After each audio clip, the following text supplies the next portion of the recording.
Yeah, Aurora Borealis, I would love to see that. It's certainly on my bucket list. I'm Michelle Mackey. Hope you've had a great first weekend of October. I know it's been a little bit unsettled for parts of Ontario. As we look at our satellite and radar imagery, you can see this cold front slicing through parts of Manitoba. There is a slight thunderstorm risk as well. Plus, we've been actually dealing with some thunderstorms and some funnel cloud reports in southern Ontario, but the funnel cloud advisories that were in place are continuing to drop off. So let's talk about that thunderstorm risk area. Keep in mind, I really want to hit home that not everyone here is going to see thunderstorms, and for those who do over the next few hours, we're just expecting some locally heavy downpours. Where we are definitely going to see a lot of rain over the next 2 days, Saskatchewan and parts of northern Manitoba. We have a system pushing in from the northern U.S. It's a moisture-laden system that almost stalls out, so it's not going anywhere fast. It really is the perfect recipe for heavy rain. Then as that low moves to the east, it is that time of year after all. We'll get that northerly flow, cooler air, and yes, we're talking about some snow for parts of southern Saskatchewan, especially the Cypress Hills area. We could see up to 10 centimeters, but northern Manitoba could get up to 30 centimeters through this week. All eyes still on the tropical activity in the Caribbean. We're tracking major Hurricane Matthew. It's currently a Category 4 hurricane. And to give you an idea of its size, from the northern tip of Colombia to Jamaica, it's about 800 kilometers. So this is a major storm. Clearly, we have a lot to talk about here at the Weather Network, and we would love nothing more than for you to connect with us. Send us your photos and videos, and we might just share them right here on TV. So forecast conditions across the country on Monday, that's where we'll leave you. 14 for Vancouver, 13 in Calgary.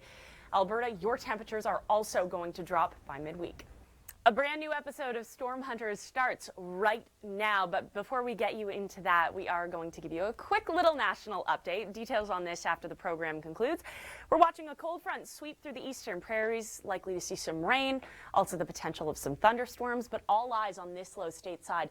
Tracking into Saskatchewan through the overnight, heavy rain, and by midweek, temperatures cool enough that we're likely to see that precip transition over to snow, and for some areas, a lot of it. The story in southern Ontario through the overnight, high pressure building in, but we do have some dense fog. For a quick update on major Hurricane Matthew, it peaked Friday night as a Category 5. It has since been downgraded to a Category 4, but this is still a powerful system. You can see that really well-defined eye wall. To give you an idea of how massive this storm is, from coastal Venezuela to Jamaica is 800 kilometers. As it continues its track northward, it is expected to weaken to a Category 3 as it moves across mountainous Cuba, but we're still dealing with plenty of hurricane watches and warnings for coastal Haiti, eastern Cuba, and Jamaica. Up to 400 millimeters of rain associated with this system is very possible, with wind gusts in excess of 200 kilometers an hour. The fires of Fort McMurray concludes in less than 30 seconds, but a quick national update. Here's what we can expect for the first Monday of October. In the east, a bit of a cool day for St. John's, plus we're dealing with some rain. That's thanks to a trough, but for many from southern Ontario into the Maritimes, a pretty decent day, and that's thanks to a ridge of high pressure building in. That ridge is also going to bump up your temperatures as the week progresses. Unfortunately, what goes up must come down, so we're watching for a trough to dig in for our friends in the west. Cool air.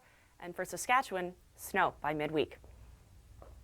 And the very first episode of Storm Hunters Season 2 will be airing from 1 to 4 a.m., top of the hour, that's Eastern time, all night. So you don't want to miss that. And it is about the Fort McMurray wildfires. I'm Michelle Mackey.